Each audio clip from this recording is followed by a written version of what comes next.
Good evening, everyone. Am I audible?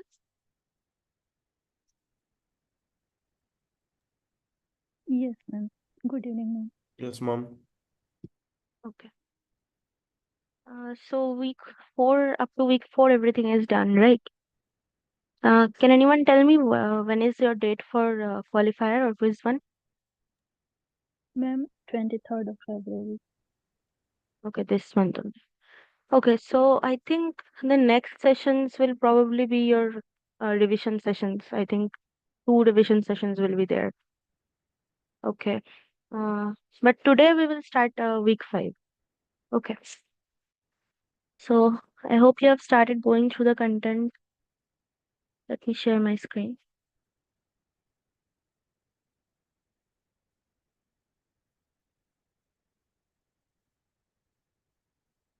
Is it visible? Yes, ma'am. Yes. Okay. So week 5, basically, even today's session is gonna be pretty short because week 5 doesn't have a lot of content. It's mainly regarding lists. Okay. So when it comes to lists, we have to learn a few functions using which we can manipulate lists and a few others like how to concatenate two lists, these things. Okay. Mainly, you just have to practice problems from these weeks, not much in theory.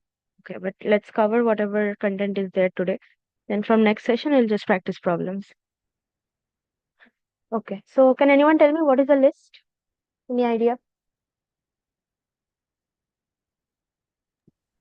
Can be a set of items. Right, it's a set of items. So a list can have any items, right? It can have integers in it, strings, whatever you want. Now, is there any rule that says that lists need to have unique items or can lists have duplicates too?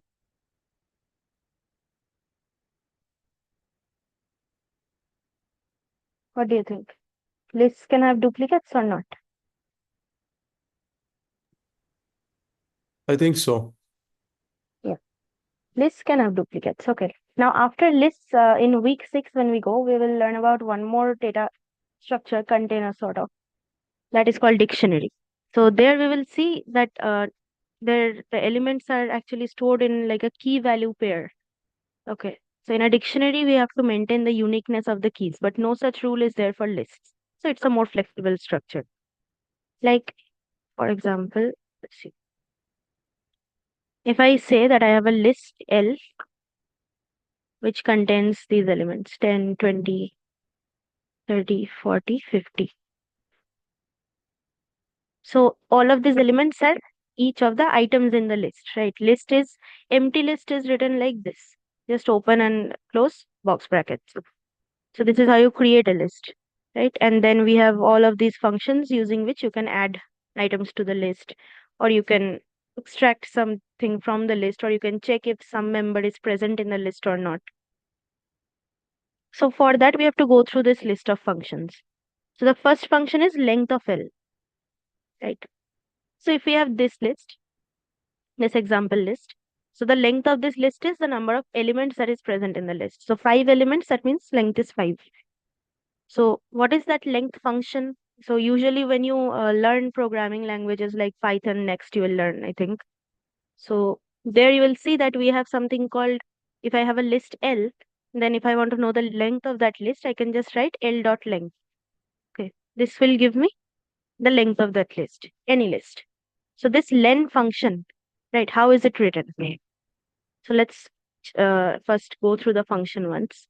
So this function or this procedure will take the list as its parameter or argument. Okay, so see inside parentheses we have the list L. Now inside it, what happens whenever you call this function or this procedure with a particular list as its parameter, it will first initialize a variable called count. Okay, and we'll assign it the value 0.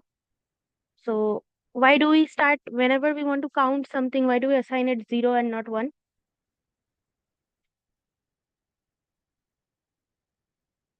Because initially the count is zero. We haven't started the procedure Right. We of haven't counting. started going through the items, right? So always whenever the job is to count something, then you will start with 0. Or when the job is to find the sum of some elements, then also it will start with the sum variable being assigned 0. But whenever we want to find the product of something, if a list of elements I have, I want to find the product of all the elements, then that variable in which you will store the product, it has to be assigned 1 in the beginning, right? Because if you assign 0, then it will keep on storing 0 after multiplication. So for sum and counts, always start with 0. Then we have a for each block. So this is nothing but a for loop basically. That is, we will extract every element from the list. So when I say for each x in L, so first it will pick the first element, that is 20. As soon as you pick one element, you know you have seen an element from the list, so you increment count. So like this, you will go until the for each block ends, which is when it reaches the end of the list. So it will go through all the elements and increment count for every element it extracts. Okay, and at the end, you will just return that count. So this is the length function. This will work for any kind of list. Okay. Is this function clear? Anyone has any doubts? All right. Next is your first of L. First of L means the job of this procedure is to just extract the first element from the list. Okay. So it will obviously not go through all the elements. So I will just run a for each block. I'll say for each x in L. So in first iteration, it will pick up the first element, that is 20, and I will issue a return statement inside. So once there is a return statement, that means after this, will I have any more iterations in this loop? No. No. Return means it is end of loop, right? That is basically it is end of the procedure itself. So it will return back the value to wherever the procedure was called. So the first element is extracted like this. Same function we can write for the last element, that is last of L. So if I want to extract 10 from this list, so what I'll do first, I'll again arrange for each block. So for each x in L, now I have one more variable called E, in which I will store the element that I'm currently seeing. Then for next iteration, so it will start with 20, E will contain 20, then next iteration, E will contain 30. Like this, when it reaches the end of the list, E will contain 10. And you'll just return that E after the loop is over. So this is how to extract the last element.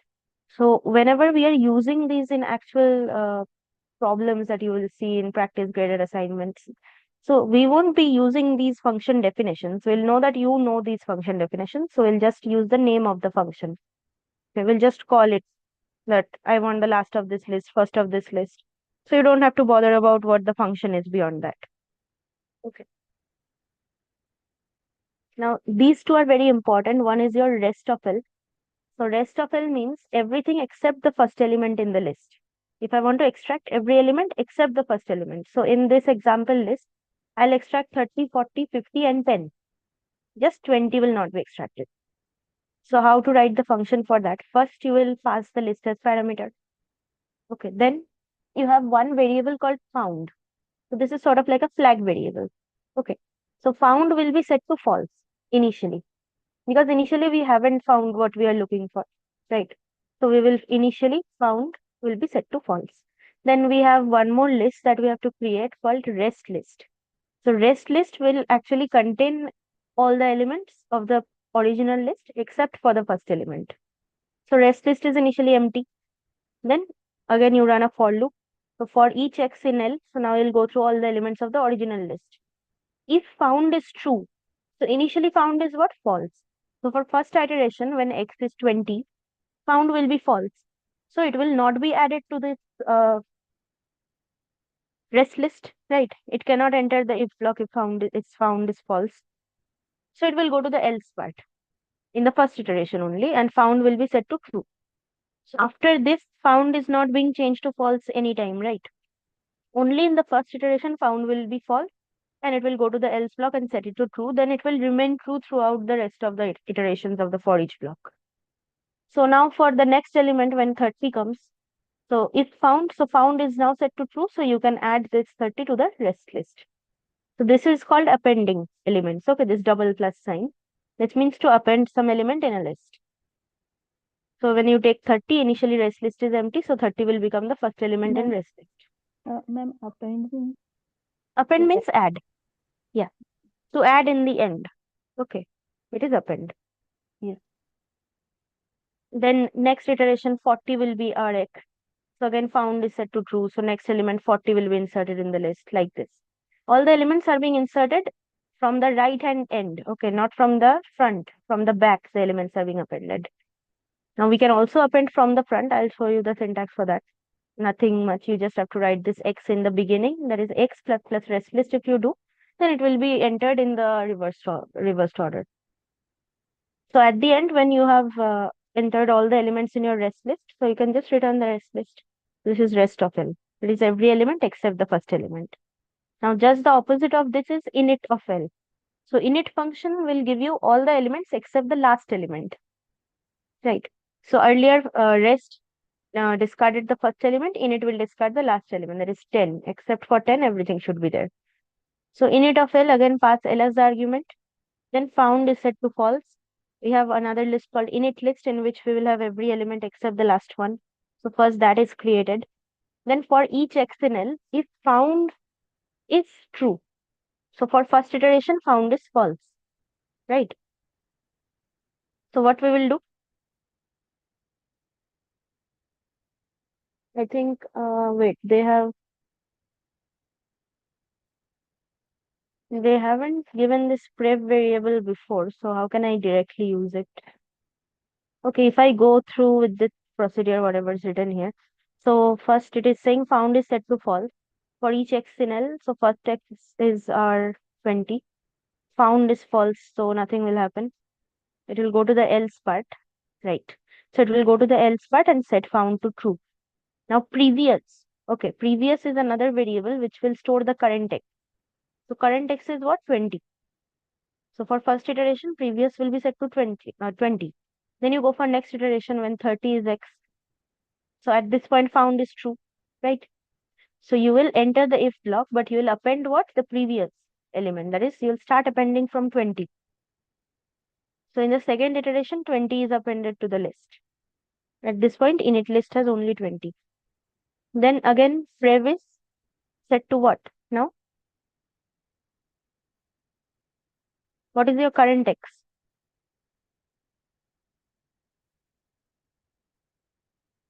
Current x is 30, right? In second iteration.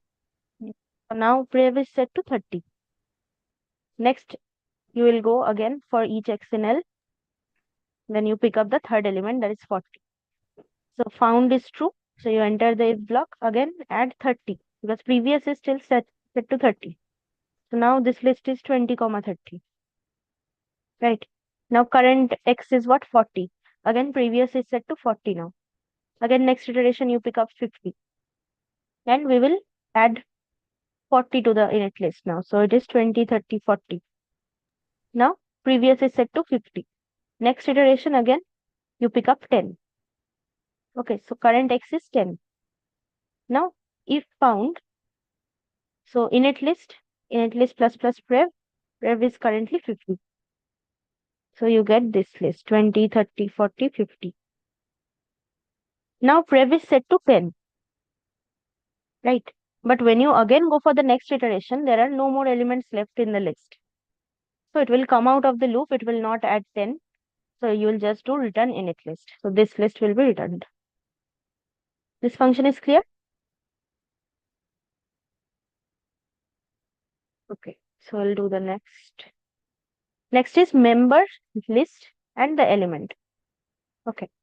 So member L comma E. So this particular procedure will take two different arguments. One is the list. One is an element that you want to check whether that element is present in the list or not. So this is one example. If I give this parameters, this particular list 20, 30, 40, 50, and I'm trying to check whether 30 is present in this list or not. So this particular function will return true if 30 is a member of the list, right? And if I try this function with this same list, but I check whether 10 is there or not, since 10 is absent in this list, it will give me false, right? So this member function will always return Boolean values, either true or false. So how this works is first you put the parameters, the list and the element that you want to check the membership for. Then you have your for each loop. So for each x in L, so pick up the first element, right? 20 will be picked up. Then you match 20 with the given element that you are looking for. So E equals to 20. That is 30 equal to 20? No. So return true will not happen. Next iteration, you will pick up 30. Then 30 equals to 30 is true. So you will just return true and no more iterations are needed. So once you find the element, you will just return true. And if nothing is found in the overall list, then this statement will be returned false. Okay, so this is the member procedure. Now, all of these that we saw, these are particular list procedures, okay? So these won't work for dictionaries or other data structures. These are just for lists. So let's go to the next slide.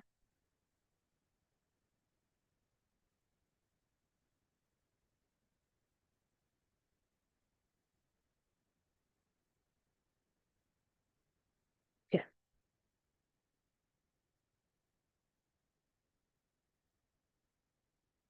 Now let's discuss a little bit more about lists. Okay. So this is the slide. Yeah. So variables keep track of intermediate values. So whenever we are traversing through a list, that means we are going through every element in the list. So at that point, if I want to have some checkpoint to see that, okay, what is the current intermediate value I am at? That is, if this is my list, 10, 20, 30, 40, 50. Let's say I have run a for each block and I am going through every element in the list. So for each x in L, like this will, right? Now, if I want to keep track of intermediate values, right, in any program, so we use variables for that, right? We always store values in variables. Now, what if I need to keep track of a collection of values, that is more than one values? So assigning a variable to individual items, it becomes a very lengthy and one is not a good way of keeping track of values, right? You cannot have innumerable number of variables. So what we do is when we want to keep track of a collection of values in a program, so we can keep track of them by inserting them in a list, right? So students, for example, if I want to find who are the students with the highest marks in physics, so I'll put all of their names in a list instead of putting every person's name in a separate variable. Okay, or customers who have bought food items from a particular store, all their names in a particular list, right? Then simplest collection, that is, there are different ways of storing this type of values. Okay, a group of values. So there are dictionaries, there are lists, but list is the simplest way. So whatever is the simplest collection of elements, it's called a list. So list contains what? A sequence of values. So single variable can refer to the entire sequence. So just having a single variable, that is the list variable, right? Like L is the name of my list. So L is enough to refer to the entire sequence of elements. So notation for lists we already saw, box brackets, right? And what are the primitive operations to manipulate lists? That also we just saw, that first of a list, last of a list, rest, init, member, all of these things. Okay. We also have append, that is if you want to add some element into a list. Now pseudocode for list. So how do I actually create a list, right? So basically this is the list structure. Within square brackets, you put your elements. There can be any type of element. Or this is an empty list if you don't put anything. So how can you append two lists? That is, if I have this list 1 and 13 and this list 2, 17 and 1. If I add these two, that is, this is not add, actually call this append. Double plus sign means append. So when I write L1 plus plus L2, this means that I will add everything that is present in L2 at the end of L1, maintaining the sequence obviously. Okay. So I have 1 and 13 first, and then these three elements in the same sequence from the next list. This is append operation. So pseudocode for list, one more thing we can learn is how to add a single element. Instead of appending an entire list, I can append a single element. Like if I want to add x to L, and I write L plus plus x. So this will append x to the end of L. That is as the last element. Okay, now let's take an example. List of students born in May. If I want to get the sequence numbers of all students who are born in May. So first we have an empty list called May list. So while table 1 has more rows, read the first row X in table 1. Right. So this is from which data set? Scores data set. So we'll pick every card from scores data set and we will check the birth month of that particular student. So while scores data set still has more cards, you read the first card X. If the month of birth in that card is May, right? That is our condition. We want students born in May. So if the month of birth is May, then we will append that sequence number of that particular card to our May list.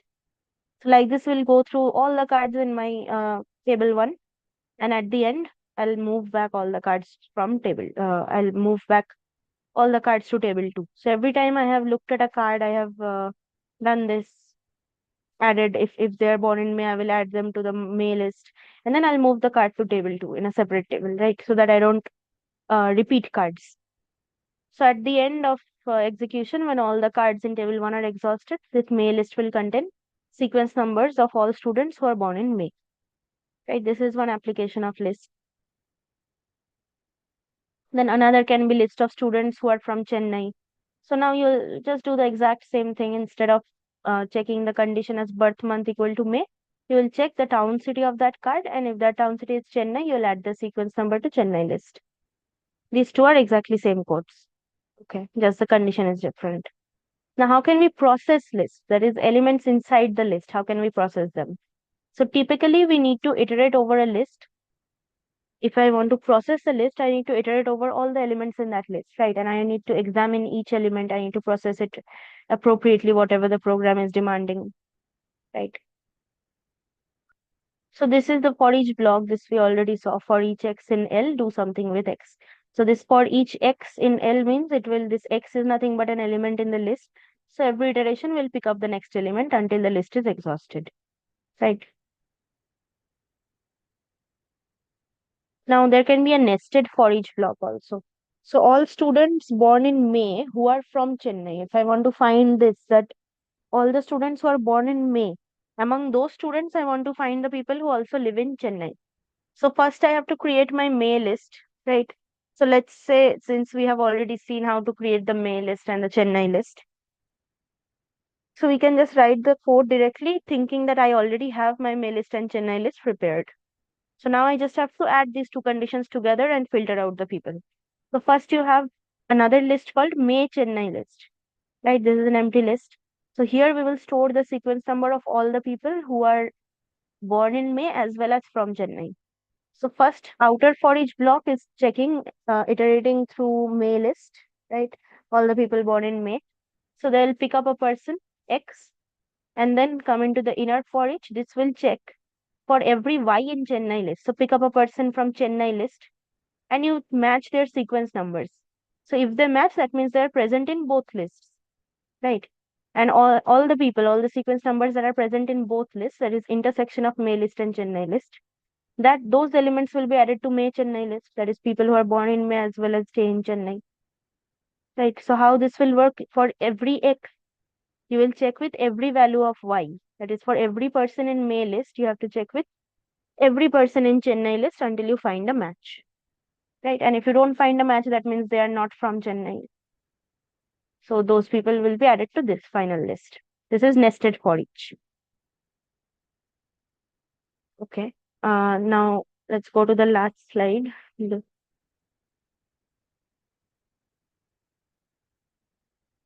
If you have any doubts, you can just feel free to open your mic and ask, okay?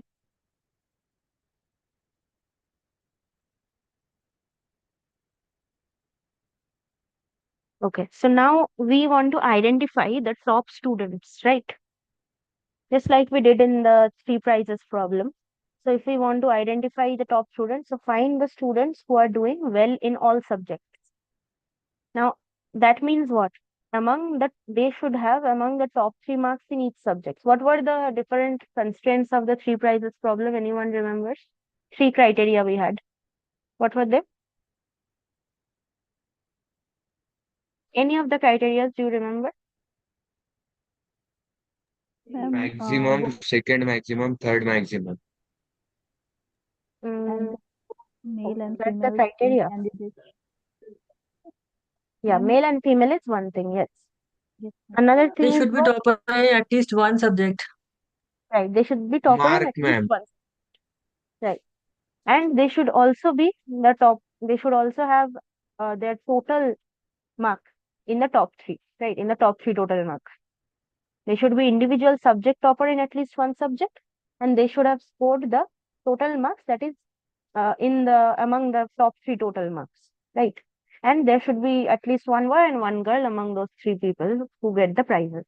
These were the criteria. So up till now, they're just asking that we want to find the top students. So find students who are doing well in all subjects. That means among the top 3 marks in each subject. So here the criteria is changed how? That now at least one is not enough, right? Now that person has to top in all 3 subjects. So that person must be among the top 3 in physics, in maths, in chemistry. Okay.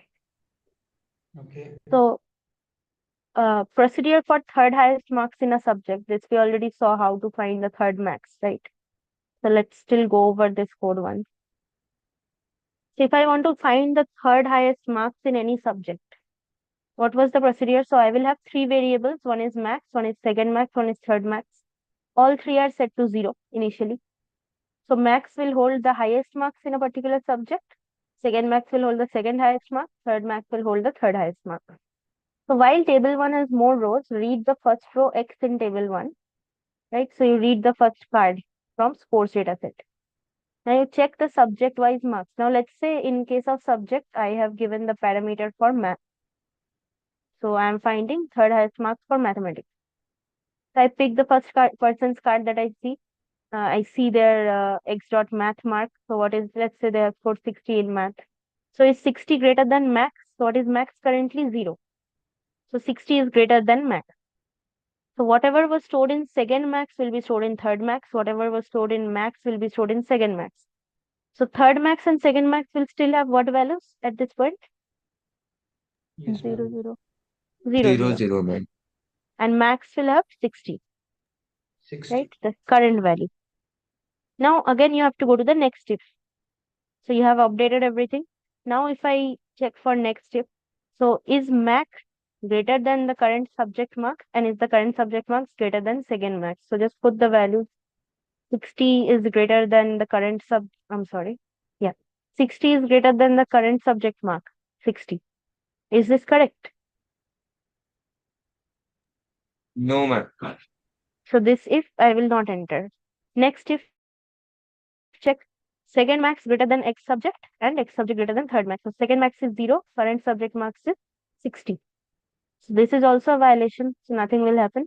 I'll just move this particular X person's card to table 2 and pick up the next card. So if the next person I see has scored, let's say 70 marks. So what is current subject mark? 70. What is max? Max 70, ma'am. Current Max max is what? I haven't updated yet. 60. 60, right? Yes, yes. So 70 is greater than 60. Now you have to update all 3 variables. So second max Okay, ma'am. contained what? 0, right? So second max will remain 0, which we will store in third max now. Now second max itself will store the previous value of max. That was what? 60. 60. So second max is now having 60. And max will now be updated with the current value of the card, which is 70. 7. Now again, still you have to check these 2 conditions. But obviously see, out of these 3 if statements, only one can be true at a time. Right? So since this first if is true, that means these 2 if statements will definitely be false. You can still check. So max is 70, current subject is 70. That means this is violating. Again, second max is 60, current subject is 70. So this is also a violation. So move that card to table 2, pick the next card. Let's say next person has scored 100. What is current max value? 70. 70. So 100 and there's 70. So this is again correct. So I have to again update the variables. Now third max will contain what? 60. Second max will, 70. 70. and max will contain 80. 100. I'm sorry, 100, right. 100, ma'am. Yeah. 100. Now these 2 if statements will again be wrong. Right. Now, if I pick the next card and someone has scored 85, right? If someone has scored 85, now you check the first one. Subject marks is currently 85, max is 100. This is false, right? Come to the Yes, ma'am. second if. So second if statement, let's check. Max is what? Currently 100. which is greater than X subject, that is 85. Now second condition, 85, is it greater than second max? Second max is what? 70. 70. So both are true. That means I will update third max and second max. So third max will be assigned the previous value of second max or current value of second max. What is that? 70, ma'am. 70. And second max will be the current subject max, that is 85. 85. Okay. Now this third if statement will be wrong again, since any one of them can be true at one point, right? Now if I find that the next card is 75. Okay. So you again check here. Is 75 greater than max? That is 100. No. No, ma'am. Now check here. Is 100 greater than 75? Yes. Is 75 greater than my second max? What was second max? 85. This is wrong. So come to the third if statement. Second max is 85. Subject is 75. Second max is greater. Next condition. Subject is 75. Third max is what? 70. So both conditions are true. So third max only will be updated to what value? 75. So at this point, max is what? 100. Second max is 85. 85. Third Third max max is is 75. 75. Right? So this is how this works. And at the end, after all the cards we have gone through, we'll just return third max. So third max will obviously contain the third highest mark. Right? So this is how to find third highest marks for any of the subjects. Or you can even find the third highest total mark. Now, okay, this is, I think, yeah, this is the same procedure only. Now, this is about constructing the list. Okay. So, this is almost same as your three prizes problem, but here the only difference in criteria is that to identify the top students, our criteria is that they must have scored among top 3 in all 3 subjects. Right. So, if I have found the third max for all 3 subjects, now I can just compare everyone's score with those third highest marks in every subject. And whoever has scored greater than that third highest in every subject will be in our list of toppers. Right. So first obtain cutoffs in each subject. So when I assign this cutoff math, this variable as assigned top 3 marks mathematics. So what will it store? What will cutoff math store?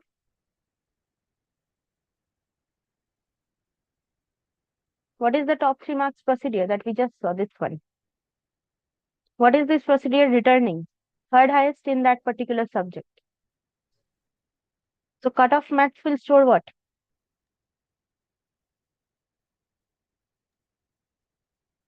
Third. Third highest in math, right? Yes, ma'am. Same cutoff physics will store third highest in physics, cutoff chemistry will store third highest in chemistry. Next, see, we have to initialize lists for every subject. So this is maths list, physics list, chemistry list.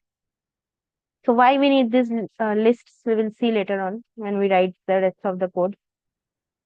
So now we have to scan each row from the scores dataset, right? And for each subject, we have to check whether that person's marks are within the top 3 or not. So if I have third highest, that means if a person scores the third highest or above the third highest, that means that person is a subject topper in that subject, right? So from here, check. Now the while loop is starting. So here we will start going through all the cards in the data set. So table 1 has more rows. Pick up the first card. Read the first row X in table 1. So the first card is picked. Read their mathematics marks. So according to our example, what was the cutoff of math? What is the cutoff among these 3 values? Ma'am, 75. 75, ma'am. 75. That is the third highest, right?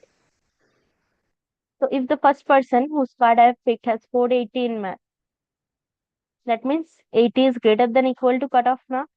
So he is a topper in math.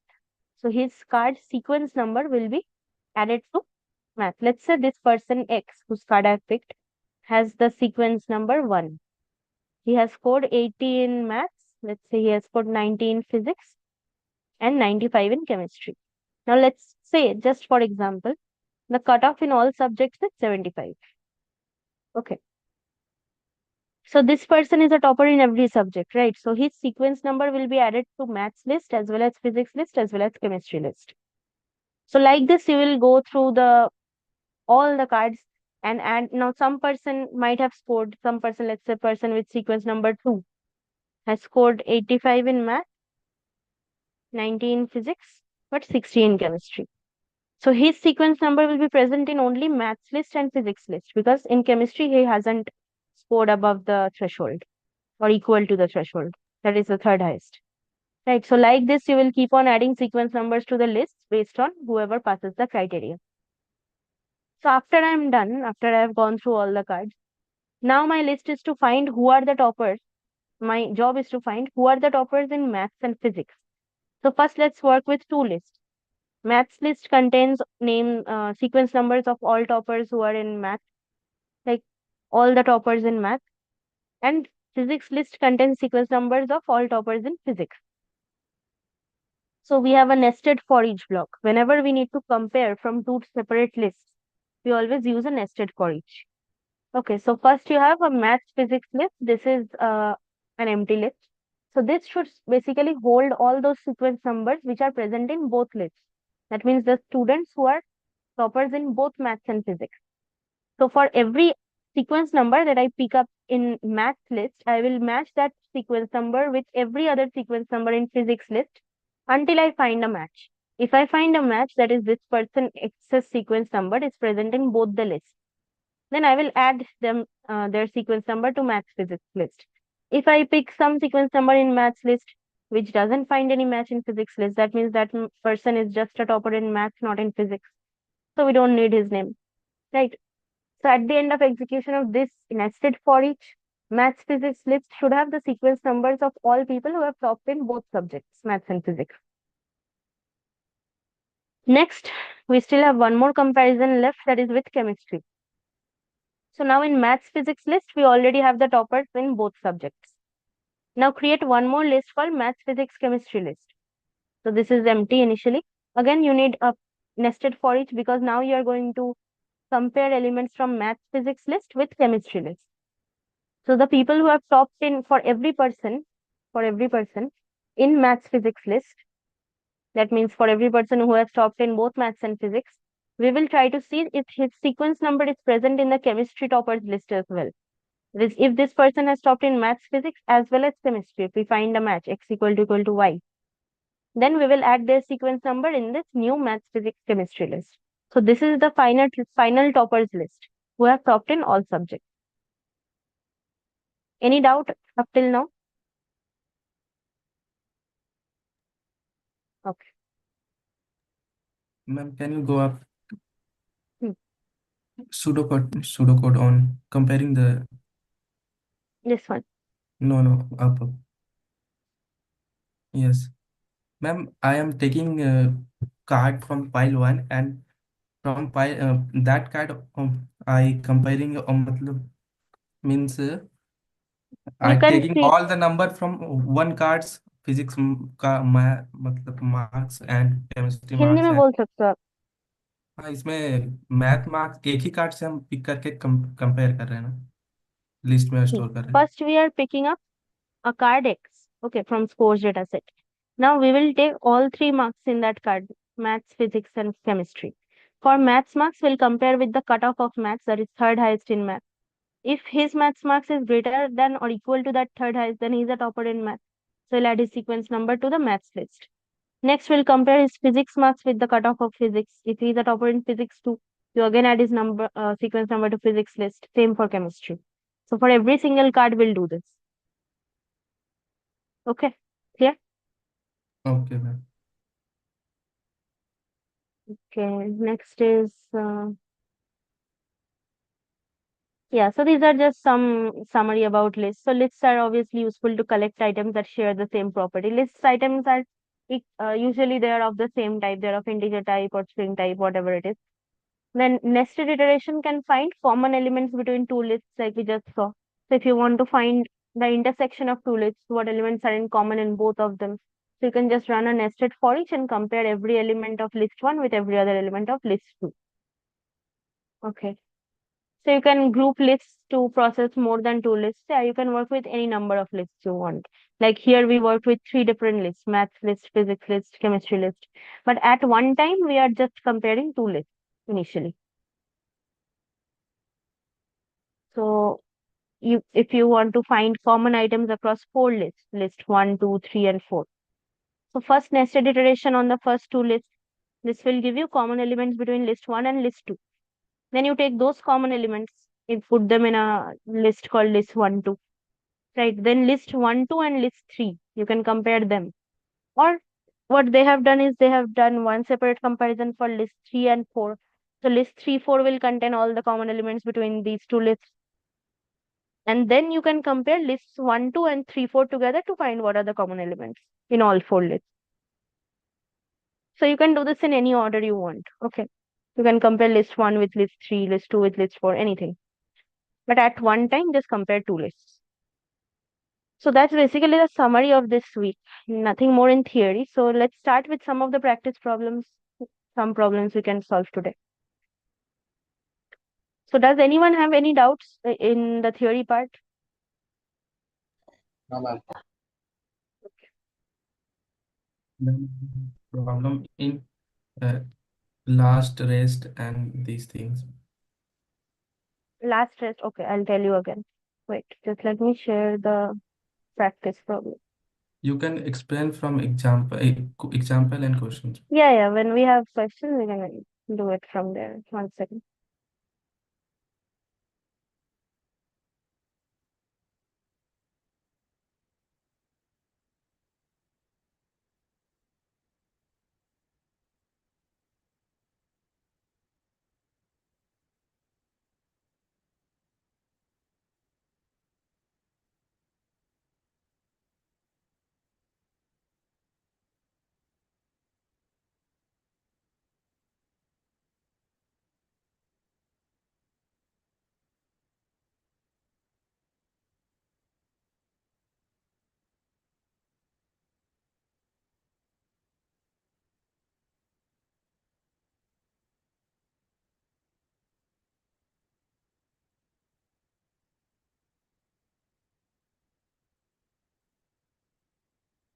Okay, can you see?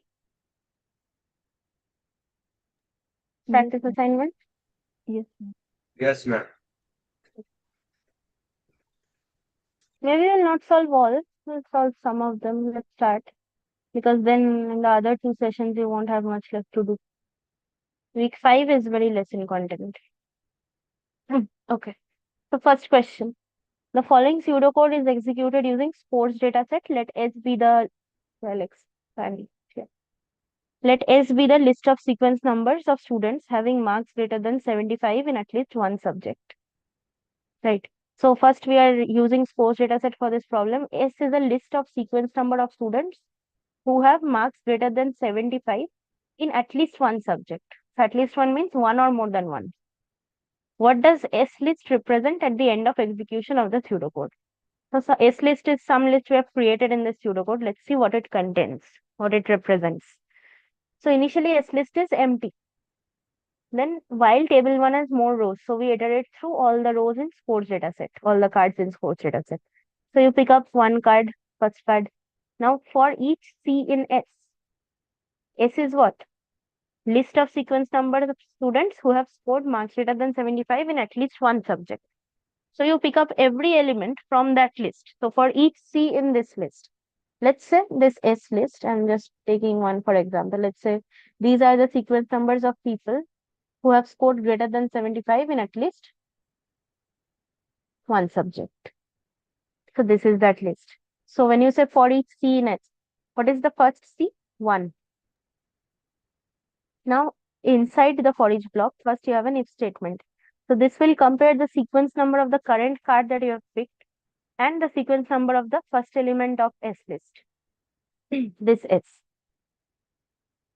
So if that sequence number matches, then you will go to the next nested if. Then you will check if his mathematics marks is less than 75, and his physics marks is less than 75. So tell me one thing. If I have scored greater than 75 in just math and in physics and chemistry I have scored below 60, then will my sequence number be present in this S list? This one? No, Yes. ma'am. Condition Yes, false. because at least one it is written. So even if in one subject I have got above 75, then my sequence number will be here. Okay. So if I find a match with this sequence number, any sequence number in this S list, then next I'm checking whether this current person's maths marks is less than 75 and his physics marks is also less than 75. Right? If both these conditions are true for a certain person, then I will add the sequence number to S list. S list, small s list. So what does this mean? At the end of execution, this small s list should contain what? Whose One. sequence numbers are these? One. No, The not sequence, one. What is, I'm asking in essence, what is it storing? Like, what is the meaning of the sequence numbers who are stored here?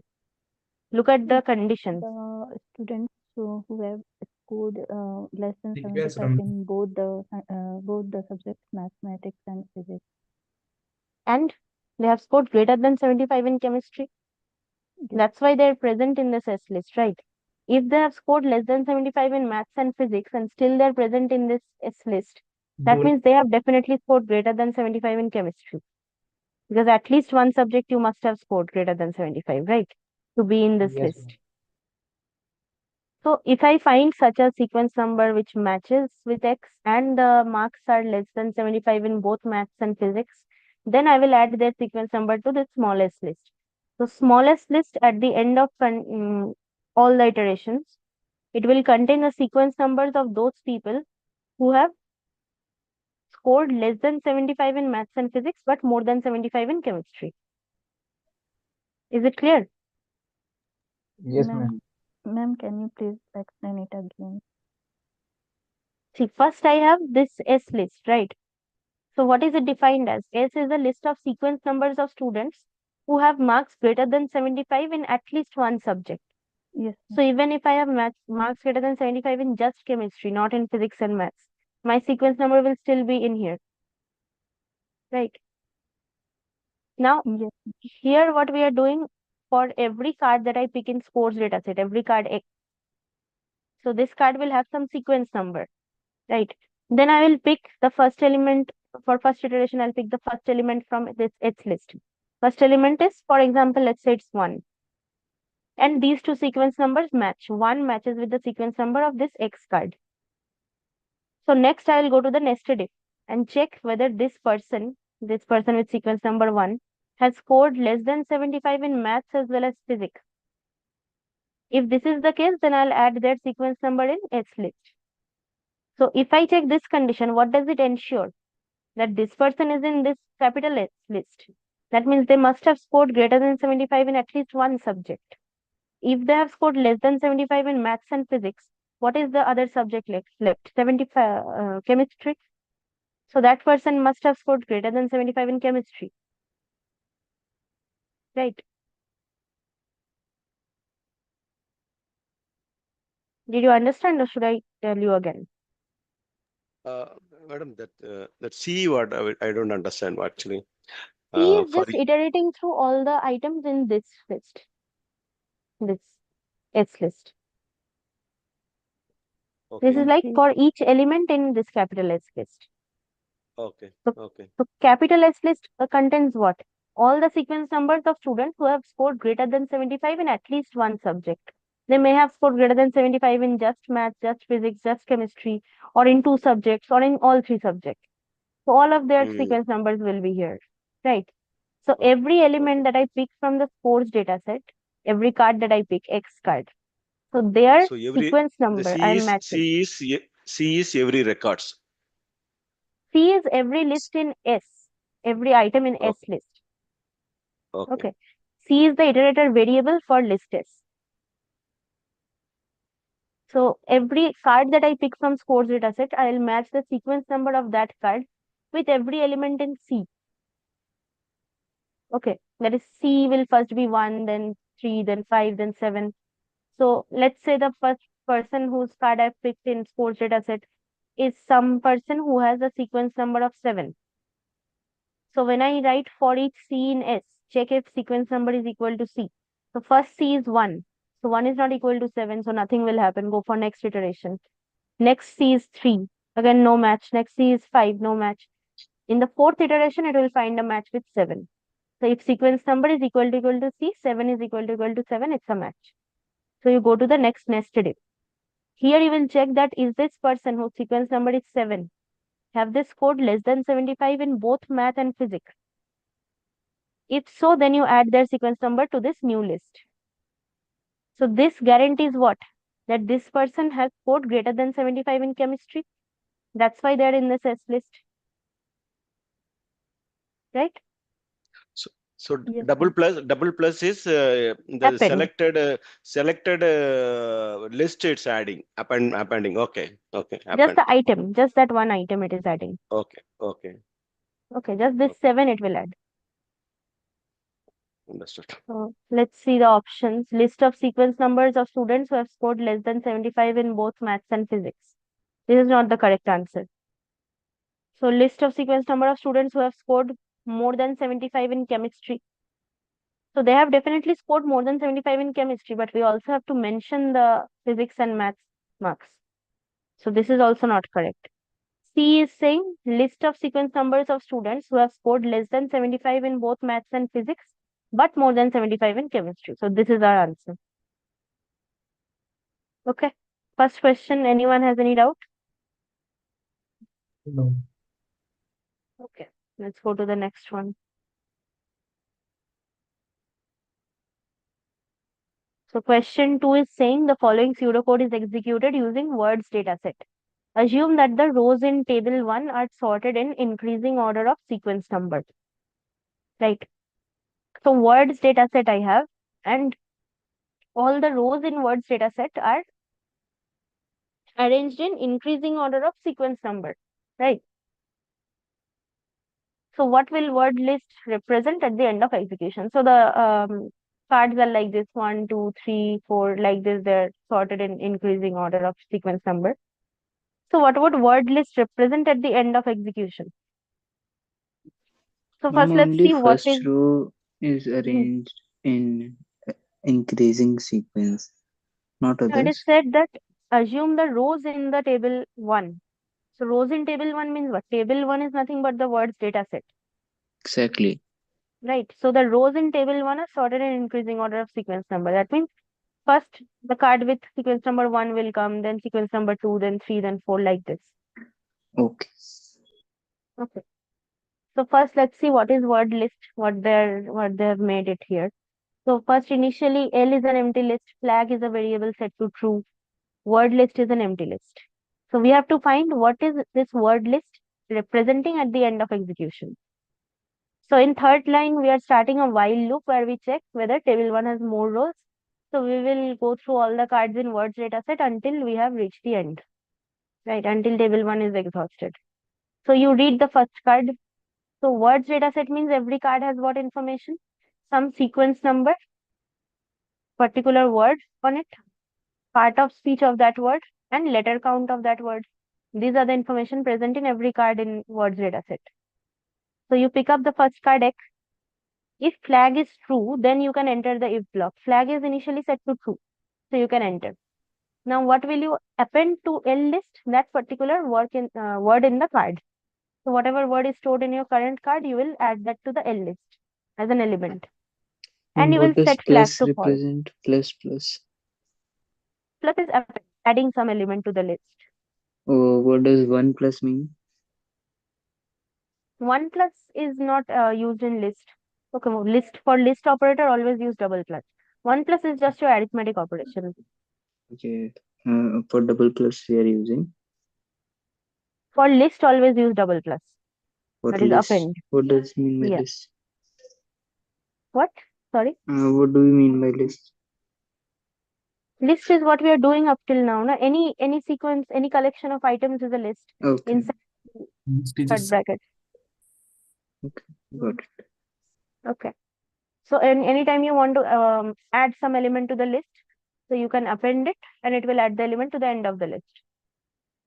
So first card you have picked, whatever word is written in that card, if flag is true. So initially flag is true. So for first iteration, you can enter that word into the list cell, append it, and set flag to false. Now go to the next if statement. If the words, okay, let me take a sentence for example. I'm just writing, I am a student. Okay, if this is my sentence, the last word has a full stop with it. So this is my card 1, card 2, card 3, card 4. So first card I have picked, I is the word written in it. So at this point, L list contains I as an element and flag is set to false. Now go to the next step. Is the word ending with a full stop? I is ending with a full stop? No. No. So nothing will happen. This if statement, I cannot execute this one. So you move this first card to the table 2. This table 2, separate table, Um, and go to L the, stores the first word of the sentence, right, ma'am? sorry, come again. L stores the first word of the sentence, right, ma'am? L is the list, okay, in which I can append as many items as I want. So I have appended the first word of the sentence. And the word list appends the last word of the sentence, right, ma'am? No. See, when you append something to a list, then that is added to the end of the list. But L list was initially empty, na? So when I add the first word, that is the only word present in L list. So that will look like this. So L stores every word of the sentence, ma'am. If flag is true. If flag is Okay. set to false, then it cannot do it. Okay, ma'am. Okay. So for next iteration, when I pick up the second word, that is am. So you again see, is flag true? No. Flag has been set to false previously. So you cannot add that word. So go to the Ma'am, next why step. flag is set to false here, but we are taking as true, false, and above? Initially flag was true, na? So in first Hmm. iteration, you could add that word. But after adding that word, this statement was also executed. Flag was set to false. So If for next initially flag iteration, was false, then then you wouldn't be able to add the first one also until flag is set to true. If okay. flag means if statement will only execute when flag is true. If it is false, it won't execute. Okay, we added if flag there. Hmm. That's This is the condition. So for second iteration, it cannot enter this if block. So go to the next if. Is the word am ending with a full stop? No. no. So again, nothing will be executed. Move it to table 2. So table 2 now has I am. Go to the next iteration, that Same is as A. third. So when I go here, was flag set to true anywhere before this? No. So flag is still false. So again, I cannot add this to the list cell. Check if this third word, it ends with a full stop. That is also false. Yes. So move it to table 2. Now go for the last iteration. Fourth. So this one now you check again, is flag true? No. Flag is still false. Now you go to the next if statement. Is the word ending with a full stop? Yes. This is the last word. So I can enter this if block now. What will I do after entering? Append the current word to the L list. So if I append it now, L list will look like this. It already had I, now it has student also. Next, word list is updated. Word list was empty from the beginning. This is the only Ma'am, place word list is being updated. in word ending with full stop, we have I, and am and a are not there. No, because we couldn't add these two, no, because flag was set to false. And they So don't for end I with, also flag is false, right? no, when we check the first card, initially flag was true, na, here. After I appended I to the L list, then I set flag to false. So from the second Okay. iteration onwards, flag was false. Initially it was true. Yeah, initially it is given true here. Okay. If initially was false, it was false. If initially it is false, then nothing will be appended. This statement will not work. Okay, okay. Okay, this will work only when flag is true. So now word list will be updated. I first updated the L list, now the word list. The word list will contain which word? First I and and last word. student. First and last word of the sentence. Only the last word. What is the okay, wait, we are adding L. Yes, both words, first and last words. First and last. So we are adding L as an element. So this should ideally be a list of lists, I think. Yeah. So it will look like this. Wait. So inside this word list, I'll have one more list which has this I and student. This is called list of lists. That is list inside a list.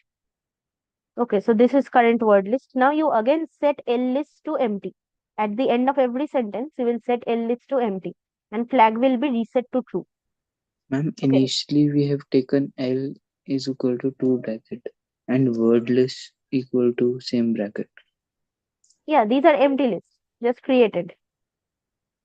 So here we have to take L as empty, right? L is again set to empty. After you have added the contents of L to word list, then you again set L to empty. That is, at the end of every sentence, L is reset to an empty list. Okay. Okay, now if I go for the next statement, let's say I am a student, then next is I study in college. Okay, if this is my next sentence. So just follow the same thing. Now I have set L to empty list again, and flag is again set to true. So you pick up the next card. So next card is, let's say, this card number 5, card number 6, 7, 8. It's storing first and last word. So this will again go the same way exactly. L will be storing at the end of execution of these 4 words. L will be storing I and college, right?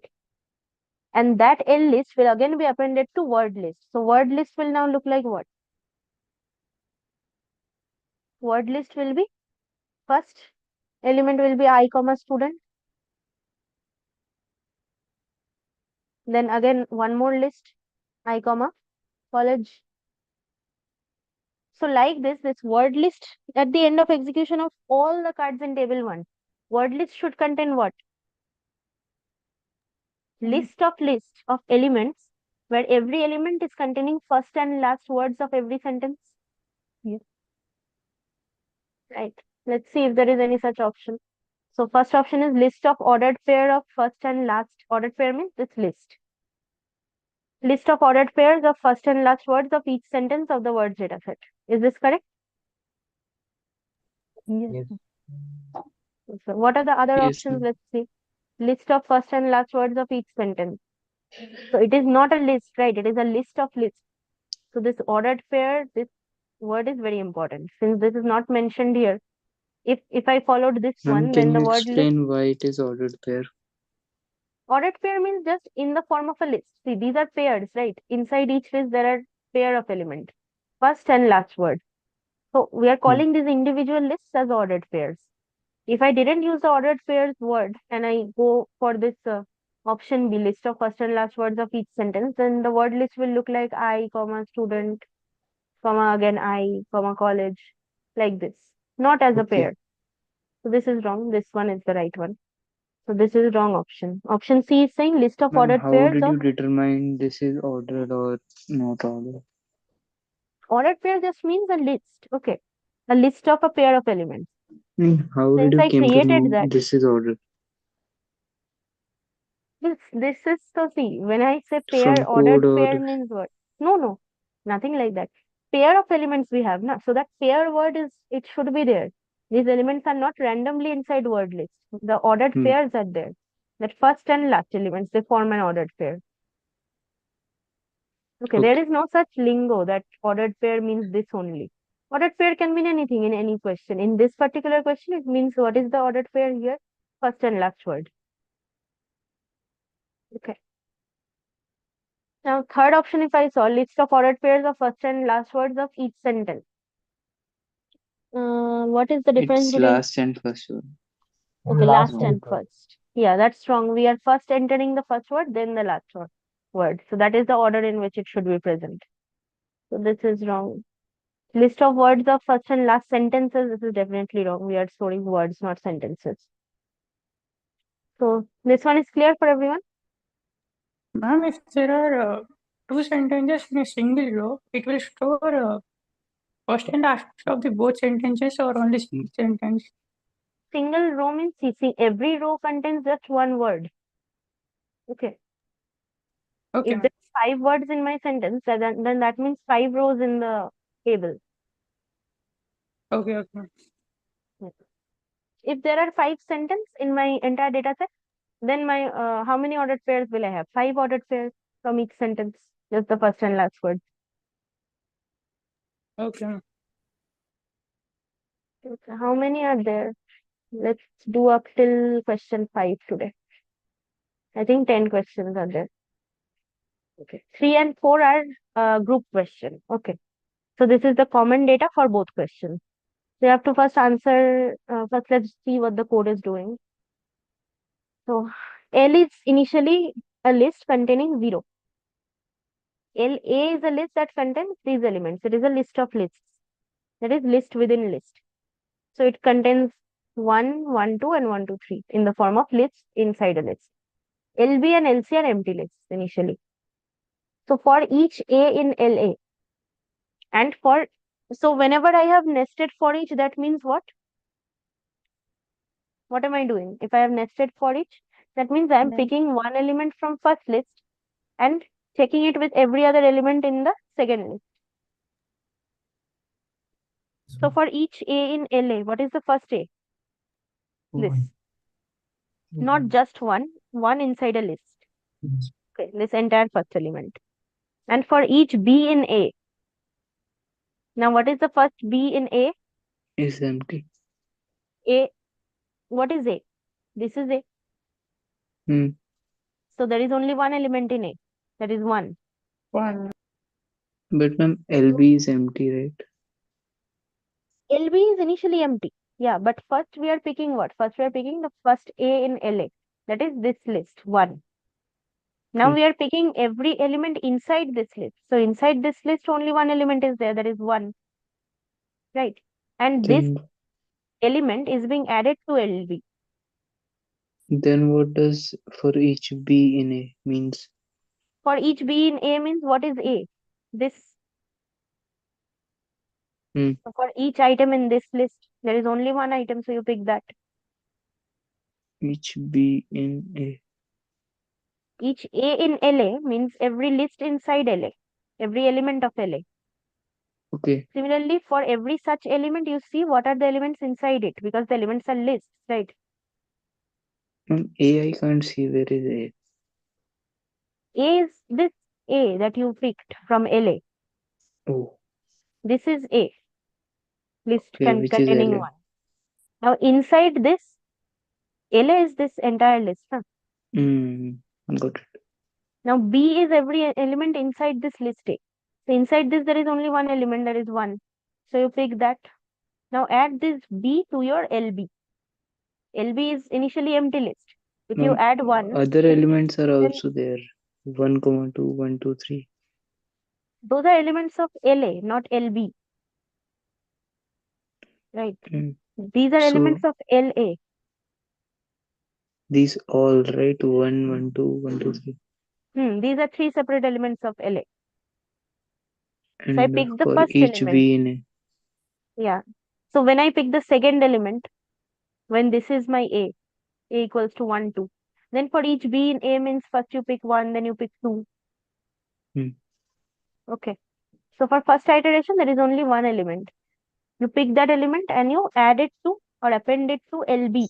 But here the writing style is For different. each B Plus, in plus, A means A belongs to LA. So B also belongs to LA. B is every element in A list. A is also a list, right?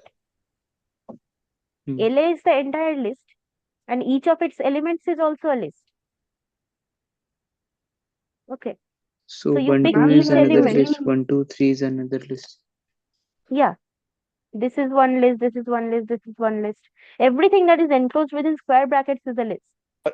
For in case the LA, so the first list it's A, then the second list is B, and third list is C. C. Like that we can take, right? So for each B in A, then But it for doesn't work like that. You cannot assign separate variables to a single loop. The loop variable has to remain same. So when No. I say for each A in LA, so the first A is this list, the second A is this list, the third A is this list. Hmm. So for first Yeah. iteration, when I say for Then next each A line in for LA, yeah, go on. for next there is a subdivision for each B in A, right? So which means it is B, it's selected from the A. Yeah, from A, not LA. From A. Yes, correct. From A, which means that is one. In here it is one means in this list. Yeah. In this Yeah. A list, what is the Uh, element present? 1. One only is there. Yeah. So if you want another subdivision, sublist, then for each Then it will be C, empty. You cannot do that because B is not a list. B is just mm, 1. mm. We can only run for each block if it is a list. Okay. From A, it's only one. Okay, understood. Okay. Yeah. So you pick Ma'am, this B, that is 1. Yeah. ma'am, here for each A in LA, A is a lister, and in for each B in A, B is an element, right, ma'am? B is an element, correct. Okay, ma'am. B is an element in list A. So here B is 1. So you append that B to LB, but you append in reverse order. So when I write B plus plus LB, so LB is initially empty. So when I add this will look just like this, right? Now next line is So saying what? 1, 1, 2, This, 1, 2, 3 are ABC lists. yes, different lists there. They are all A lists. Every time I iterate through them, I'll pick one. Okay. Okay, let me go through one more iteration, it will become clear. This second line is what? L, that is this initial list which was containing 0, is now converted to first of L plus B. Means What does it is this mean? becoming 1, right, ma'am? 0 plus 1. So B is 1, first of L is 0. So 0 plus 1 is 1. So L is now 1. Second iteration if I go, okay. B is So 0. B is 1. This is B, na? Element that I picked from A. Okay. L is, first of L is 0. L was only having 0 element in it. So Hmm. first of this list is 0. So 0 plus 1 is 1. So L is containing 1. Now for next iteration, when I pick the second A, what is the next But A? there is L plus B. Yeah, so what is the problem? You're just adding these two values. First of L is 0, B is 1. So 0 plus 1. Okay. So L is containing that inside a list. Ma'am, it will come out of the loop, right? There is only one element in Yeah. the So inner for loop, it is done. So go for next iteration of outer for loop. What is the next element? 1, 2. So this is current A. Then LB is equal to B plus LB. B is LB I will 0. come to later on. Let's first go through one Okay. by one. Okay. So first, this is the element I pick. Now for each B in A, what is the first B? 1. 1. So now LB is updated how? LB is equal to 1. B plus plus LB. So it will be 1, 1. It already had 1. Now this one also you enter it. And L will be updated to what? First of L plus B. What is first of L? 1. What is current 2, B? ma'am. 1 plus 1, 2. 1. Current B is also 1. This one. Just 1 second. This is LB. So this is the current B. So 1 plus 1, L will be 2. Now, is the inner for loop operation finished? No, there is one more element in A, 2. So for 2 also append 2 to LB. This is reverse append. That means it will look like 2, 1, 1. Adding from the front. And L will be what? This was L last. Oh. What is first of L? 2. What is current B? This 2. So 2 plus 2, 4. Okay. Any more iterations in inner for loop? No, ma'am. So go to the next iteration of outer for loop. So for each A in LA, what is the next A? 1, 2, 3. This element. Are others understanding? Which part are you having problem in? Anyone? Ma'am, LB. after the inner column, there is still some code, right, ma'am? It will go right in. Yeah. For this one it has to operate, this last A.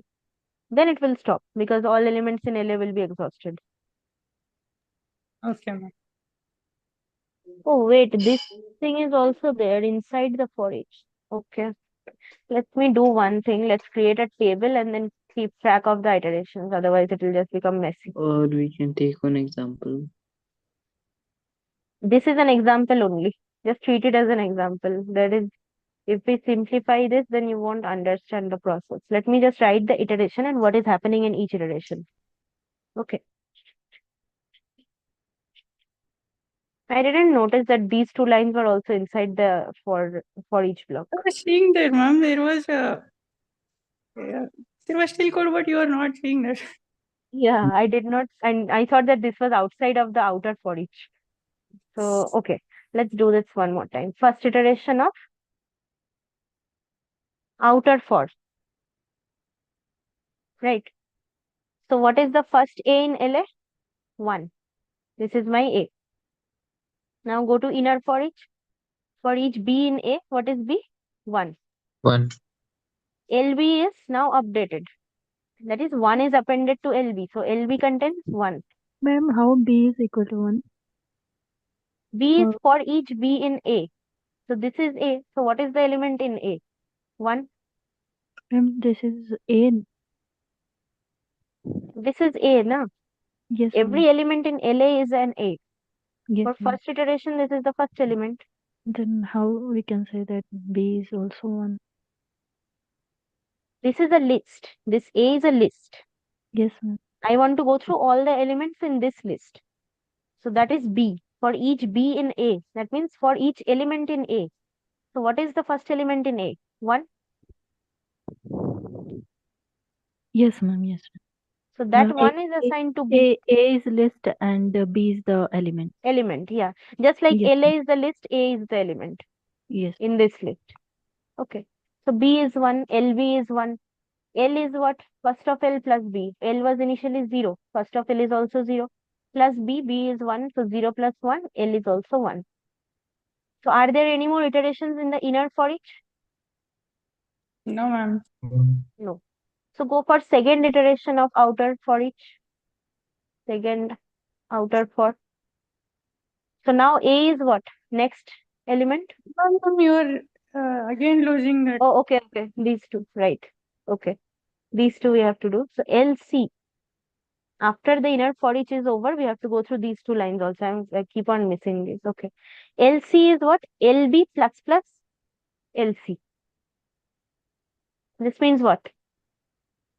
LB contains what at this point? 1. 1. But we are taking the entire list, not an element. So LC will be a list of lists. So it will contain this. 1. And LB is again set to empty. 1, 1. Not 1, 1, just 1. LC was what? Initially empty. Okay. Then inside it I appended LB. LB is 1. So just this entire list is appended. So it is a list of lists. And then LB is again reset to empty list. Now for second iteration of outer for, the element is 1, 2. So for each B in A, what is the first B? 1. So this is first iteration of inner for. So B is 1. Okay. So append that to LB. So LB becomes 1, 1. I'm sorry, LB is reset, right? So LB will be just 1. Here LB was reset to empty list. So LB will contain just 1. Next L. Ma'am, L this is I didn't updated. understand. LB is reset. In the previous iteration, LB was reset to empty list, right? Okay. At the end. So next iteration, when you start, LB is empty. So you start by adding the first B, that is 1. This first B. Understood? Can't we take 1 and 2 as one element? Cannot hear you. Be a little louder, please. Ma'am, can we not take 1 and 2 as one element like we already did like with 1? So like in the second one, we have A is equal to 1 and 2. So is B not initialized to 1 and 2 again? B is an iterator variable. Okay. B's job is to go through every element in A. So when I'm going through the first element, B will assume the value of that element. So first element in A is 1. So B is Yes, 1 ma'am. for the But first iteration. the second element is 1 and 2, right? Second element of LA is 1 and 2. Oh, got it.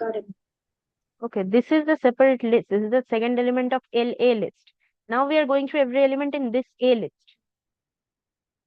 So B is 1, LB is 1. L is what? First of L plus B. So L is currently what? This. So first of L is 1 plus 1, current B is 1. So 1 plus 1, 2, 2. 2. Now second iteration for inner for loop. This is second iteration, right? Second iteration for inner for loop. Now I'll start. Okay. So And current what B is does what? outer 2. outer form? For second outer for iteration, there are 2 inner for iterations. Second outer for iteration is just A in LA, that is this A.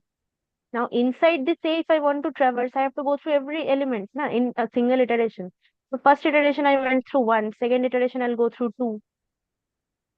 So this is the Okay. second inner for iteration. In first there is only 1, so only 1. Yeah. Same First as element had 1, only 2, 1. 3. Now next element has 3. So there will be 3 inner 3 iterations. iteration. So second one, if I do, so B is now what? 2. LB is what? 2 will be 2, appended in the beginning. 3. So 2 comma 1. LB was 1 here. And then you again append 2 to the beginning of the list. So 2 comma 1. Oh, why 2 comma 1? It is plus. Plus means what? Append. Add an element to the list. So it already had 1. Now you're adding 2. But you're adding in the beginning, not in the end. So it is 2 comma 1. Okay. Now since there are no more iterations, so you get out of the inner for loop and update LC.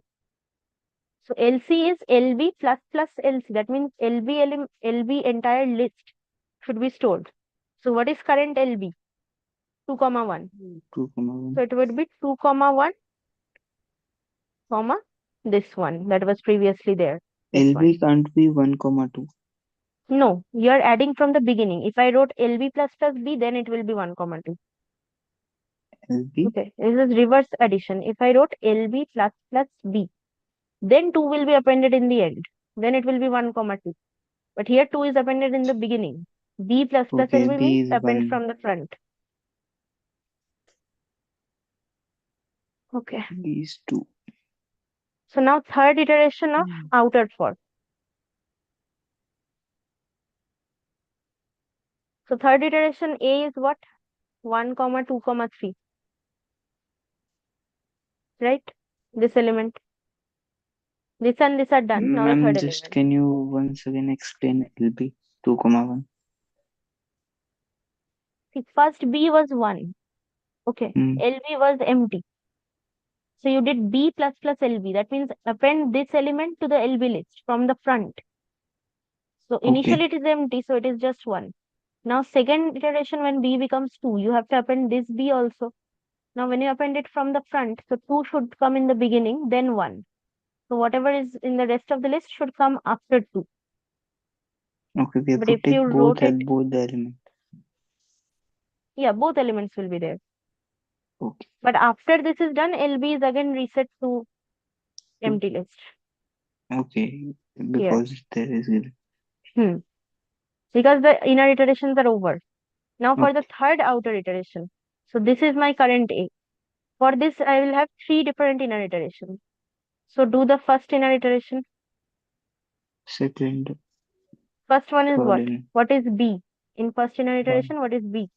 Ma'am, 1. 1. So you take that B and append it to the beginning of the list. LB is initially empty. So just append 1. 1. L is What is first of L? What was L? Lastly, we saw what was L? 0.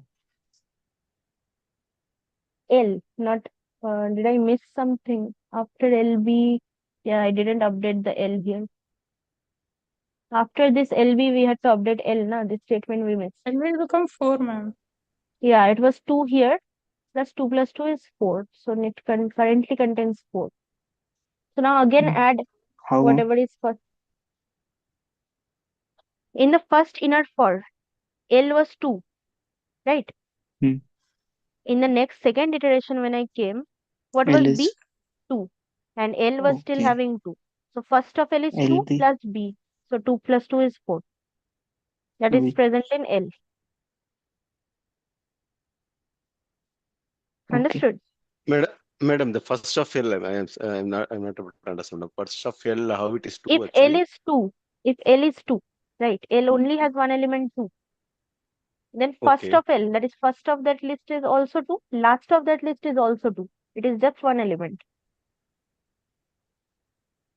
First Mm. of any list means what? The first element of that list. Mm. So if the list contains one element, then that is the first element, that is the last element. Right? So you pick up this 2. First of L is 2.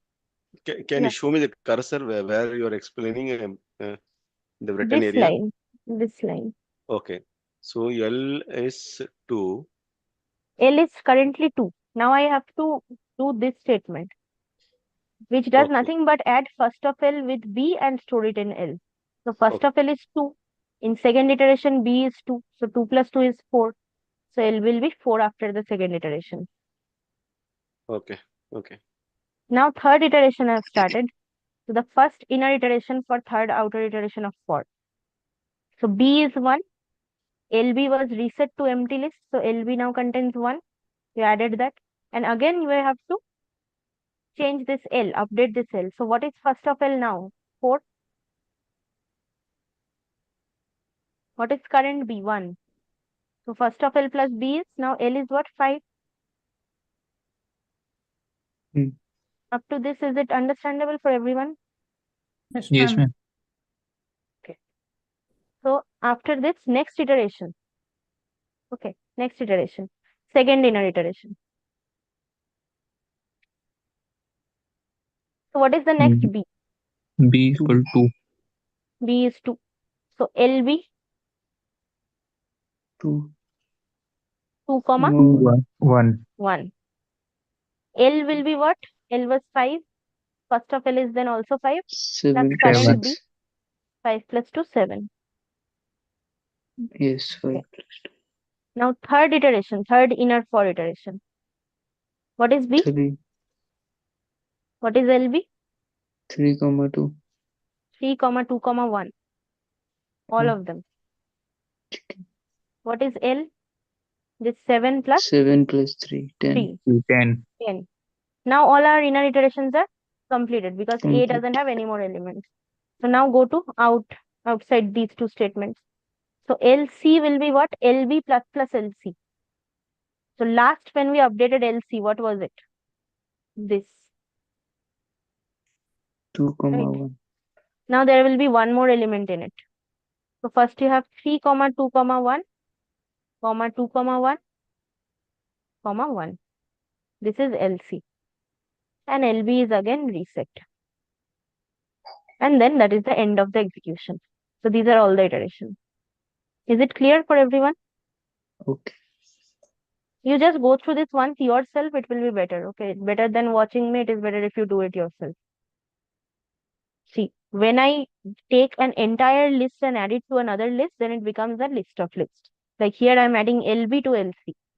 So that's why I got this list of lists. So now based on this, you have to answer question 3 and 4. 3 is asking what will be the value of L at end of execution. So what is Option L A. storing? 10. 10. Option B. Is correct. L. This one. I thought LC we got 3 elements, so No, it is asking what is the value of L. okay, that Right. So L is 10. storing Yes. 10 only. So that. Now, 1 second. Fourth question is asking what will be the value of LC at the end of execution. So which one is LC? Option C, ma'am. C, ma'am. Option C. Let's check if that's the correct one. Yeah. This. Is this two question clear for everybody? If you have any doubt, you can ask me now. Okay, just it will take some time to do this type of questions. Always write down the iterations if you don't want to get confused. Because there are a lot of updates happening in every iteration, so you need to keep track of that. So when during solving, you write like me, that first outer for iteration, then inside that what is happening. Let's keep track of all the variables. Let's do one last question, then I'll close this one. This is a good question. See. Let a sentence is said to be ideal. So here is something we have created, that there is something called an ideal sentence. So when is it a sentence ideal? If it has at least one verb and exactly one noun. Okay, if it has at least one verb and exactly one noun, or exactly one pronoun, but not both. So this means either the sentence has one verb and one noun, exactly one noun, and at least one verb, One pronoun.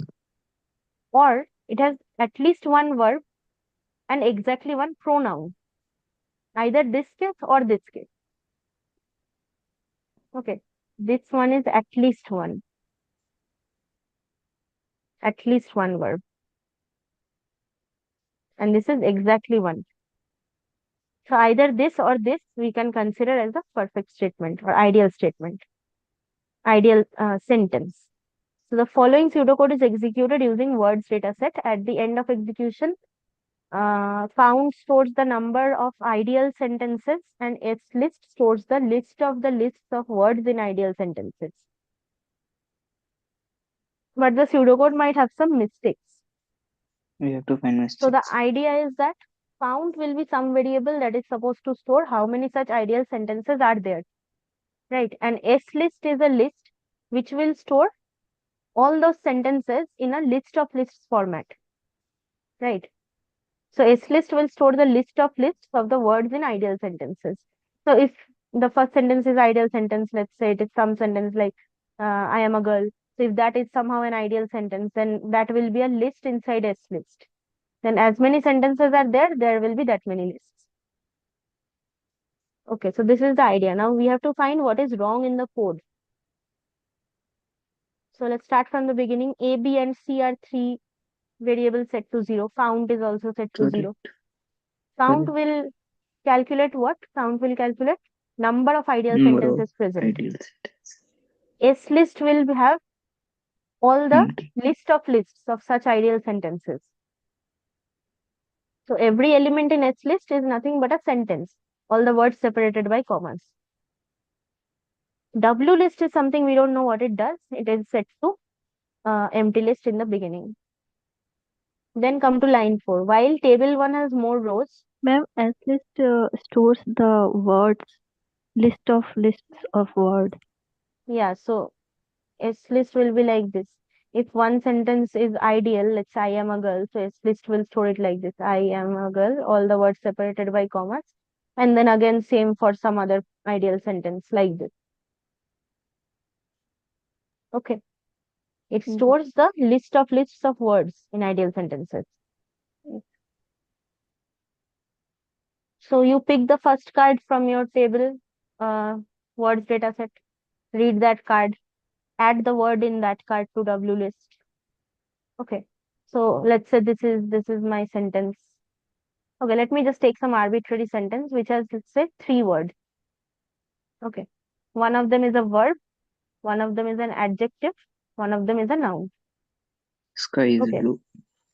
Yeah, like that. I'm just taking a random this notation because it is easier, then you don't have to focus on the word itself. So let's say I know the part of speech. One word, one adjective, one noun. So the first word I have picked is a verb. Okay. So I read that word, I add it to my W list. So now W list contains this first word. Right. If part of speech is noun for that particular word, is the part of speech noun? No. So which if statement will be true? For the first word, which if statement is true? C. C. 13. This one. So what will be updated? C. C will be incremented by 1. So C is now 1. If the word ends with a full stop, does first word end with a full stop? No. Third word will end with a full stop. That is the last word in my sentence. So what will you do? Close it, close it. Here, see. This if closes here, this if closes here, this if closes here, this inner if closes here, and the outer if closes here. So you move this first card to table 2, go for the next card. Next card is having this one, adjective. So you read the word, put it in W list. So W list now is updated to 1, 2, both the words are there, whatever words are in place of this. So this second word is an adjective. So will it be true for any of the if statements? No, ma'am. Is it ending with a full stop? No, ma'am. So nothing will happen. Move it to table 2. Go for the next word, that is this third one. Again, add it to No. W list. So W list at this point contains all 3 words, right? So what will it match with? Which if statement? Which variable will be incremented? A. It is a noun. So A will be incremented. So A is now 1. Is it ending with a full stop? No. Yes, ma'am. So the fourth if. It ends with a full stop. Great. Go for the next inner if statement. If If A plus B is equal to 1. So B was never updated, right? There were no pronouns. So B remains 0. So is A plus B 1 at this point? Yes. yes, ma'am.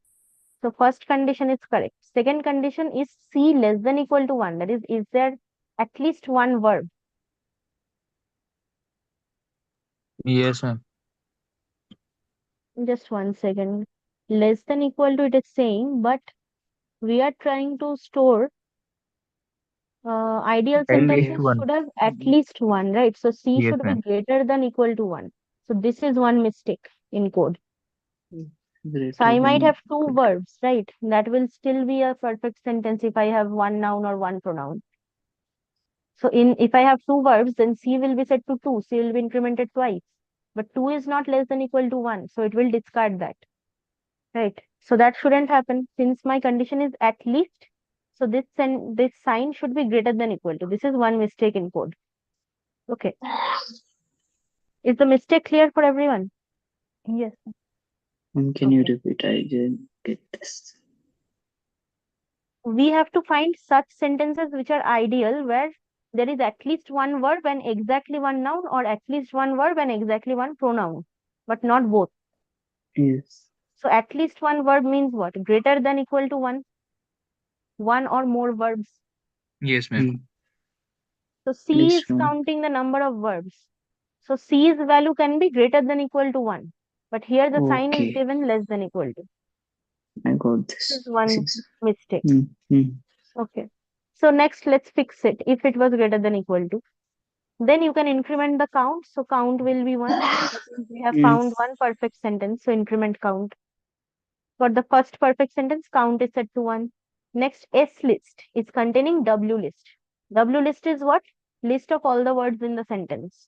And we But don't have to go through from 17 because it code is. no, I am just saying that if it was correct, are there any other mistakes? Okay.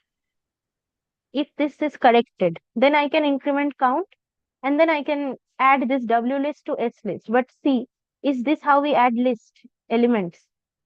No. There is a single plus. It should be a double Yes, plus. double. So one more mistake here. It is not appending anything. Okay. So if this is also fixed, so I appended W list to S list. So S list now looks like this. 1, 2, 3, whatever words were in this sentence in the form of a list. Again, A, B, C are all set to 0. W list is also set to empty once we have reached the end of a sentence. So this is just resetting the variables for the next sentence. So after this is done, then we can go for the next one. So I found 2 mistakes. Is there any more mistakes that you found? You can let me know. 25. Which one? And last This bracket. one. Yes. Is this extra you're saying? Yes. No. How is it extra? It is the Closing. closing bracket of this while loop, no? See, this if is closing here, this if is closing here, the third if is closing here.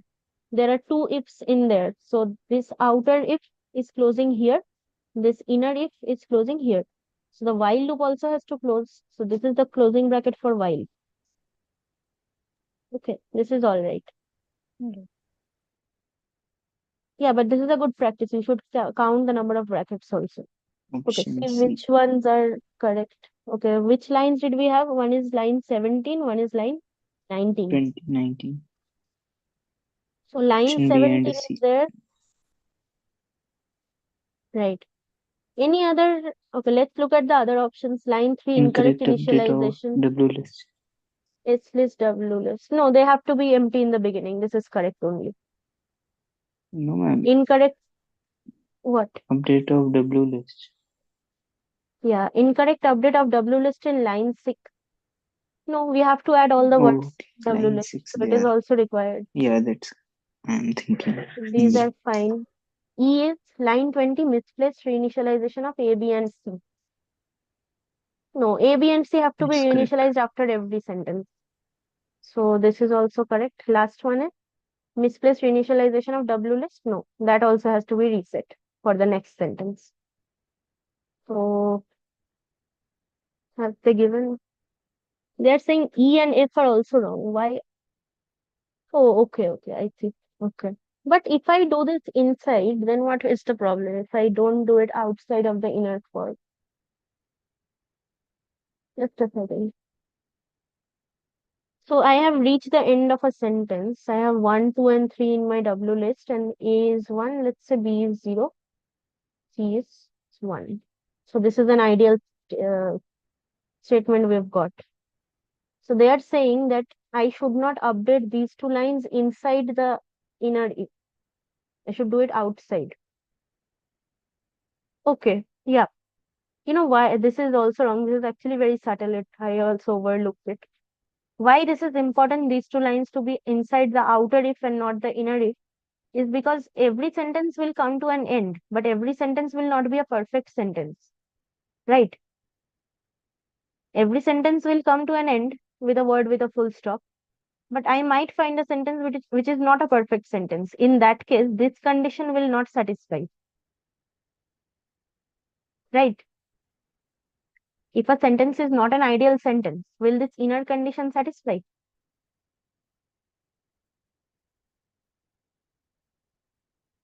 Hello, am I audible? Yes. Yes, ma'am.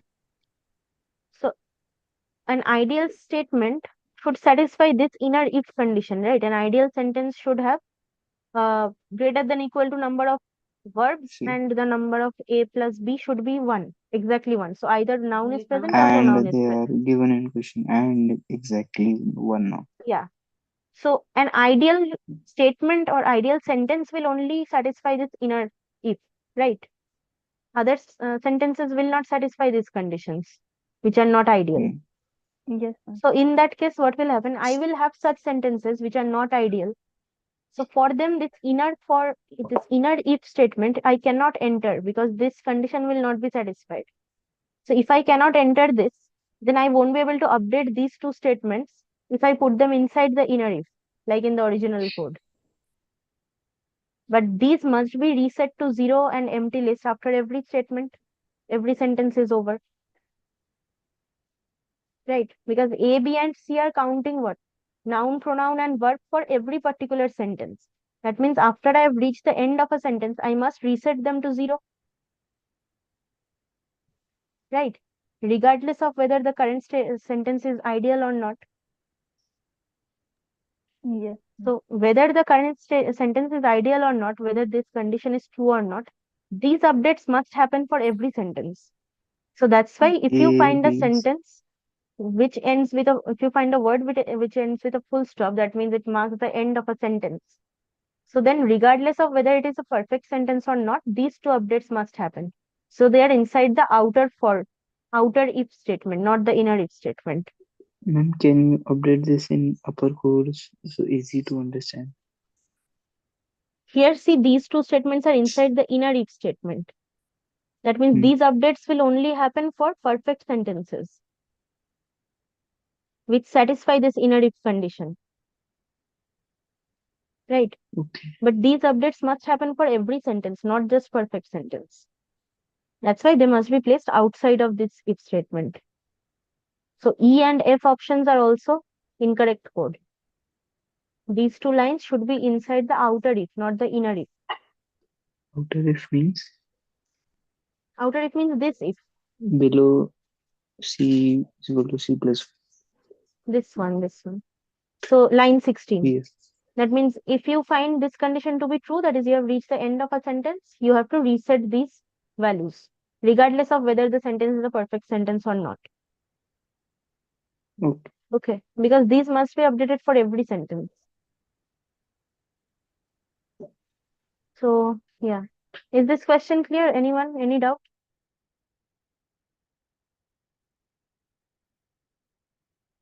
Everyone understood this? Can anyone explain this reasoning to me then? Why these two lines should be inside the inner if? Because each sentence must be initialized to 0. So if I have one sentence which is not an ideal sentence and I keep this code, then what will go wrong? Because you are not putting sentence in 0, so it won't initialize. So it won't reinitialize these variables for the next sentence, right? It will So take that's why only previous it line. will take only it will continue the values which are stored in A, B, and C until we find an ideal sentence. That is wrong. This should happen after every sentence. So all these 4 lines are wrong, right? 17, 19, 20, 21. These two sentences we should write below the line Below this 22. line 22. Yeah. 20. Yes. After the inner if is over. Yes. Ma'am. Okay, I hope this is clear. Any doubt? If you have, you can ask till now. Okay. So I guess 4 or 5 more questions are left. You solve that in tomorrow's session. You still have 2 sessions for week 5. So And maybe we you have can to solve. Yeah, sorry. initialize A is equal to A, B, C is equal to 0 after the line 16, right? After this, 16th line. no, not 16. After 16, the inner if will come. After inner if is over, then you have these reinitializations. So if some sentence doesn't follow these inner if conditions, doesn't satisfy, that means it's not an ideal sentence. But we still need to reset these values. So they should be outer in the outer if. Do we determine how many sentences are there? That is not our concern, how many sentences are there. After every sentence. That means this is what the outer if is checking. Now, if you have reached a word which ends with a full stop, Full stop. that means what? You have reached the end of a sentence. So if you have reached the end of a sentence, these two statements should be executed regardless of whether the current sentence is perfect or not, ideal or not. Okay. Ma'am, why Okay. does it show error in this line 20 and 21? If Because they are inside the inner if. They should be inside the outer if. They should be after line 22, once the inner if is closed. Inner if is true only when the current sentence is a ideal sentence. It has at least one verb and A plus B is exactly equal to 1. That is either one noun or either one pronoun is present. So every Yes, ma'am. sentence might not be an ideal sentence. So if that is the case, then in case of sentences which are not ideal, these updates will not happen because it won't be able to enter the inner if block. So that should not happen. That's why these must be in the outer if. Line 20 and 21 should come after this line 22 braces. Okay, ma'am. All right, then you solve this rest of the problems in next class and you can also start the activity questions because nothing else is left. Okay, so I think Piyush sir is taking tomorrow's class. I'm not sure. Whoever takes, you let them know that we have covered up to this and the rest of the practice assignment they can discuss and activity questions. Okay. Yeah. Thanks everyone. Thanks for joining. Okay, ma'am. Thank you, ma'am. Thank you, ma'am. Yeah. Thanks. Good night, ma'am. Good night.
Ma'am, I have a confusion.